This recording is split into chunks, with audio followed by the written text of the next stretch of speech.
Enfrentamos sérios desafios sociais e climáticos, e é possível que os combustíveis fósseis não sejam os únicos culpados. Talvez o verdadeiro vilão seja o nosso sistema econômico que permitiu esses eventos, o capitalismo. Sua aparente falta de humanidade e empatia para com o ser humano e o meio ambiente, assemelhando-se a um psicopata, nos empurra em direção ao colapso, ao caos. É hora de reformular as regras desse sistema. Mas como fazer? E quais seriam essas novas regras? Este episódio revelou as novas regras ou princípios sugeridos para alterarmos o rumo do nosso atual sistema socioeconômico. Na primeira mudança e talvez a mais importante, nos dá um novo rumo que se traduz num outro objetivo. Em vez do lucro, o foco passa a ser o bem-estar das pessoas. Depois vem quase o óbvio: respeito ao meio ambiente, passar a produzir com inteligência, acabar com a poluição e o lixo, construir uma sociedade mais equitativa com igualdade de oportunidades, termos pleno emprego e sermos uma sociedade inclusiva. Nos lembra do equilíbrio entre nossos direitos e obrigações. E a última, a mãe de todas, nos diz que devemos ter uma democracia plena e participativa, mas não diz como implementar essas mudanças. Deixa muitas perguntas em aberto e chega à conclusão de que teremos que responder a todas elas se realmente quisermos encontrar as soluções que buscamos. Será que este novo episódio A Célula responderá a essas perguntas?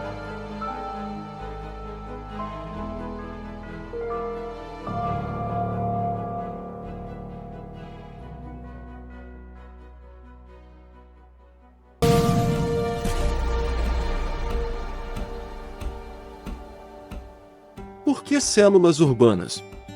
De nada adianta sabermos que o grande problema é o nosso atual regime socioeconômico e que mudanças necessitam de ser feitas, se não tivermos como as implantar. Só se pode afirmar algo se for de consenso público ou com base em literatura científica. Dizer que um objeto é vermelho é de consenso público. Mas quando se afirma que o hidrogênio é obtido da eletrólise da água, necessitamos de estudos expressos em literatura científica que corroborem tal afirmação. Quando no episódio anterior dissemos que o nosso atual regime socioeconômico, o capitalismo, é o verdadeiro culpado da situação atual, crise climática, degradação do meio ambiente, reservas se esgotando, pobreza, desigualdade, etc. Embora seja quase um consenso público e haja muita literatura acadêmica que corrobora essa afirmação, ainda existem algumas pessoas que discordam dela. Quanto às regras que vimos, são meras sugestões para corrigir a atual trajetória. Só teremos que ser unânimes em reconhecer que necessitamos de alterar o rumo e que as mudanças a fazer têm que ser obtidas de forma democrática, pois ninguém está em busca de uma ditadura. De qualquer forma, todos têm que estar conscientes de que qualquer regra ou lei restringe a liberdade, e ninguém gosta disso. Então, não se trata de sermos a favor ou contra, mas sim, se dá ou não para convivermos com essa restrição, ou se a ordem ou as benesses que ela traz compensam a perda. Conclusão. Primeiro teremos então que implantar uma democracia participativa. Mas como? Isso é o que todo mundo deseja desde a Grécia Antiga, e ninguém mais conseguiu. Mas existe uma forma assim, supõe-se inclusive que é a única, em pequenas comunidades que aqui chamaremos de células. As células. Geoffrey Brian West é um físico teórico britânico, professor do Instituto de Santa Fé. Ele é um dos principais cientistas que trabalham em um modelo científico de cidades. Em sua notável palestra no TED, mencionou que as cidades se comportam de maneira semelhante a organismos vivos. Ele nos demonstra através de gráficos que quando uma cidade dobra de tamanho, suas variáveis sofrem um incremento extra de cerca de 15%. Este aumento nas interações e conexões pode explicar tanto o crescimento da riqueza quanto dos desafios sociais, como o aumento da violência, mas também nos mostra que se elas continuarem crescendo elas irão colapsar. Peter Calthorpe, designer e planejador urbano baseado em São Francisco, fundador do Congresso para o Novo Urbanismo e nomeado um dos 25 inovadores na vanguarda pela revista Newsweek, em sua palestra no TED, nos lembra da necessidade de cidades inclusivas e diversas em todos os aspectos: social, econômico, de gênero, etc. E é justamente esse princípio que inspirou algumas das regras sugeridas no novo rumo para fazerem parte das células urbanas. Pequenas comunidades com pequenos problemas onde a inclusão, diversidade e até a democracia podem ser efetivamente promovidas. Kent Larson é um arquiteto empresário e acadêmico, atualmente diretor do grupo de pesquisa do MIT. E ele nos fala desse mesmo conceito, das células urbanas. Em sua palestra, Designs Brilhantes para Acomodar Mais Pessoas em Todas as Cidades, que interage muito bem com o conceito de cidade de 15 minutos de Carlos Moreno, pesquisador, cientista e professor do IAE e cofundador da Cátedra ETI, que conduziu pesquisas sobre cidades inteligentes e sustentáveis. Quando analisamos todos esses conceitos, percebemos que pequenas comunidades organizadas em células de até 2 km de diâmetro podem resolver muitos dos desafios enfrentados nas nossas complexas metrópoles. Organização sociopolítica da célula. A célula será autossuficiente a nível alimentar e energético, água e saneamento, educação e saúde, telecomunicações e internet, transporte e economia, produzindo inclusive reservas suficientes para torná-la resiliente. Será totalmente autônoma, fechada, com moeda própria e funcionará quase como um país, e será especializada na produção de alguns produtos industrializados que usará para troca com as outras células. Será uma sociedade produtiva, não administrativa, e todos trabalharão o mesmo número de horas na produção dos bens e serviços necessários ao seu funcionamento. E o seu objetivo será o bem-estar de cada um e de todos. Acompanhará a variação populacional e não será focado em riqueza e sim em construir um ambiente de paz e tranquilidade, sem estresse e com muito tempo livre para o lazer onde a felicidade possa florescer. É claro que terá reservas para tornar-se resiliente e até poder ajudar alguma célula que passe por alguma dificuldade. Toda a sua atividade socioeconômica e industrial será totalmente sustentável e não poluidora. Lixo zero. Democracia participativa. Sugestão de funcionamento. Vale lembrar que se sugere que esta sociedade seja guiada apenas por princípios e não por leis. Eles serão a sua espinha dorsal moral e ética, seu guia. Quanto menos e simples, melhor, para que possam ser largamente divulgados e todos saibam a direção que esta sociedade resolveu seguir. Eles deverão ser ensinados, discutidos e explicados nas escolas para que todos realmente entendam a sua importância e o seu significado, e os incorporem no seu dia a dia. Uma comissão de anciãos eleitos serão os guardiões desses princípios e deverão ser consultados quando surgirem dúvidas nas áreas mais cinzentas. A democracia participativa se dará em vários níveis: condomínio, bairro, célula, cidade, etc. Qualquer pessoa poderá sugerir novas propostas em qualquer nível. Após aprovação pela Comissão de Moral e Ética, será postado de forma pública para que todos, dependendo do nível, possam votar a sua sugestão. Questionários, perguntas mais frequentes, vídeos esclarecedores, palestras, podem ser executados via aplicativos ou mídias sociais, e a votação poderá ser feita via celular, como já acontece na Estônia. Caso obtenha a votação mínima, passará para a fase de execução. Financiamento dos projetos aprovados. Como não estão previstos impostos, essas execuções terão que ser incorporadas nas jornadas de trabalho de cada um, devidamente justificadas e de forma transparente. Como tudo ocorrerá através da moeda virtual local em blockchain, será auditável, pois deixará rastro digital. Por outro lado, o tipo de moeda, que veremos mais tarde, a inexistência de lucro e de heranças tornará tudo mais fácil, já que impossibilita o acúmulo de riqueza individual e a corrupção deixa de fazer sentido. Como todos estão conscientes de que a aprovação de algumas alterações restringem sua liberdade ou aumentam sua jornada de trabalho, em princípio todos estarão interessados e atentos nessas propostas.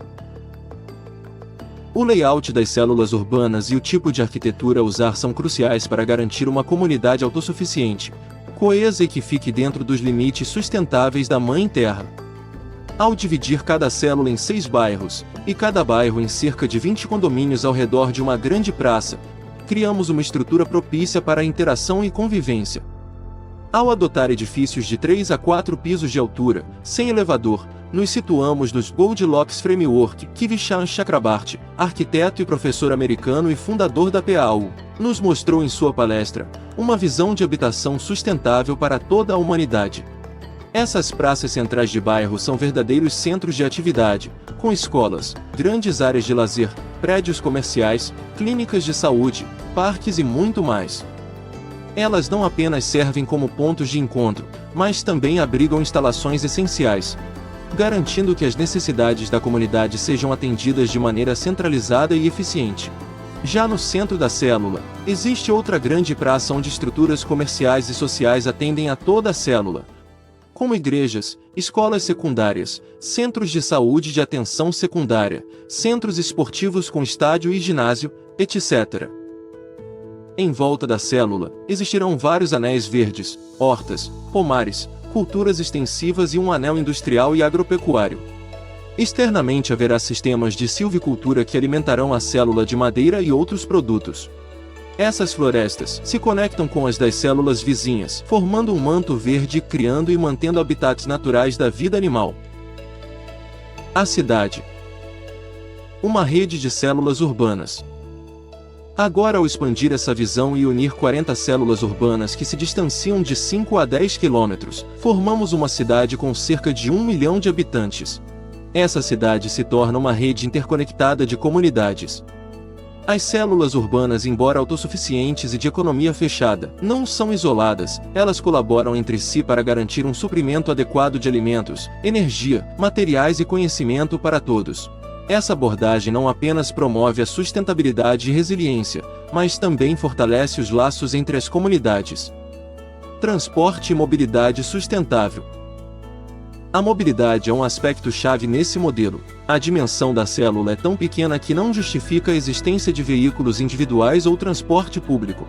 Com a maioria das atividades e serviços disponibilizados localmente, o deslocamento entre células urbanas é bastante reduzido. Mesmo assim, para facilitar essa mobilidade adotou-se um sistema de transporte totalmente automatizado, eficiente e ecológico. Ao construir vias em túneis pouco profundos, além de disponibilizar a terra acima e tornar possível o deslocamento livre dos animais preservando assim seus habitats, elimina-se a maior parte das variáveis que dificultam atualmente a autonomia de nível 5, o mais alto, tornando possível a automação com poucos sensores e linhas de código. Pequenos e leves veículos sobre trilhos, movidos por energia elétrica e alimentados por trolleys ou trilhos de força, eliminando-se assim as baterias, tornam o transporte entre as células urbanas fácil, econômico, sustentável e acessível para todos. Note-se que se esses veículos forem feitos em larga escala, sairão baratíssimos, e sua manutenção será também pouco dispendiosa, desde que tenham sido devidamente projetados para cumprirem esses requisitos. Esta solução economiza tanto que chega a impactar muito o PIB de qualquer país. Basta somarmos o que se poupa com ela: custo dos veículos, sua manutenção e reparação, peças de reposição de todas as marcas e modelos, acidentes e mortes no trânsito, pessoas com invalidez permanente, policiais de trânsito e seguradoras, sistema de saúde com internações e ocupação de leitos, cirurgias, próteses e UTIs, combustível, sua extração, refino, produção e estocagem, distribuição e postos de abastecimento, tempo perdido nos engarrafamentos, infraestruturas, poluição e estacionamentos, etc., além de toda a mão de obra que envolve todos estes procedimentos. Esta nova visão sobre urbanismo e transporte tem um tremendo impacto econômico e ambiental e contribui decisivamente para uma economia realmente sustentável e carbono negativa. Viajando entre cidades e países num piscar de olhos. O transporte entre cidades e países pode ser feito durante a noite, usando-se energia eólica e hídrica. Ele poderá ser feito em leitos individuais e em trens elétricos de baixa velocidade, tornando-o muito econômico e assim transformar a viagem num sonho tranquilo entre um piscar de olhos. Habitação sustentável e inovadora. Para manter a sustentabilidade, reduzir a pegada ecológica e tornar o modelo econômico viável, o tipo de habitação adotado é um ponto crucial. Mas isso já foi debatido quando vimos que as Goldilocks Framework de Vishal Chakrabarty são o tipo de arquitetura ideal a usar, de forma a possibilitar uma pegada de carbono muito reduzida. Ou seja, estamos falando de edifícios de 3 a 4 pisos de altura. Mas podemos e devemos ir mais além, ao propiciarmos um isolamento térmico envolvendo todo o edifício, podendo poupar até 90% de energia caso consigamos atingir o nível de casa passiva. Mas as novidades não param por aí. A suíte modular individual. A grande revolução é a proposta de uma suíte modular individual quase luxuosa, para cada pessoa incluindo crianças. Ela é muito confortável, com aproximadamente 35 metros quadrados, que pode se comunicar com as adjacentes quando desejado, formando quase um tipo de apartamento. Além da cama de casal queen size, ela terá uma zona de estar, uma mesa de trabalho para 2 pessoas, banheiro, guarda-roupa e uma pequena cozinha embutida num armário. É uma inovação muito interessante, pois oferece mobilidade e flexibilidade extraordinária, permitindo que as pessoas mudem de suíte, condomínio, bairro, célula, cidade ou até de país sempre que o desejarem. Co-living? Nunca ouvi falar. Este conceito único de co-living não é novo, e já o vemos implantado no WeLive de Nova York, no Elegant High-Rise e no Gravity de Londres, mas traz uma nova perspectiva de moradia promovendo uma vida mais livre, sustentável, minimalista e econômica. Esses condomínios possuem lavanderias, espaços de convívio e de lazer compartilhados, e até um excelente restaurante self-service, promovendo extrema eficiência no uso de recursos. Essa medida permite inclusive o uso da energia solar térmica, que é armazenada em baterias de areia ou cerâmica, proveniente de sistemas de energia solar concentrada para alimentar o restaurante e fornecer água quente para todo o empreendimento. Conclusão: um futuro promissor. Esse modelo de cidades, composto de células urbanas interconectadas, oferece um futuro promissor. Ela aborda desafios cruciais como a desigualdade, a sustentabilidade ambiental e a mobilidade, ao mesmo tempo em que promove inclusão, diversidade e uma excelente qualidade de vida. É uma visão que não apenas pode melhorar a forma como vivemos, mas também pode proporcionar um futuro sustentável, equitativo e vibrante para todos. A integração de conceitos de urbanismo, sustentabilidade e inovação habitacional oferece uma abordagem abrangente para enfrentar os desafios do nosso tempo.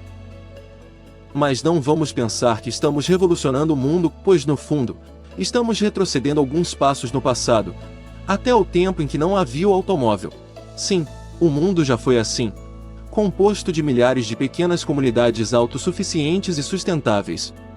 As antigas vilas e aldeias, com as chamadas casas do povo, onde as pessoas se reuniam para expor os assuntos mais relevantes da comunidade e tentar encontrar as melhores soluções. É verdade, até uma democracia participativa nós já tivemos. Será que essas ideias estão indo longe demais? Convidamos você a se juntar a nós contribuindo também com suas ideias críticas e comentários, para que possamos construir juntos um futuro melhor. Não perca o próximo episódio. Sustentabilidade, onde ideias antigas dão lugar a novas formas de vida. Este vídeo não é monetizado, mas o seu like pode torná-lo visível para mais pessoas como você. E se não quiser perder os próximos episódios, pode se inscrever, é grátis. Até estamos pensando em oferecer cafezinho. Até breve!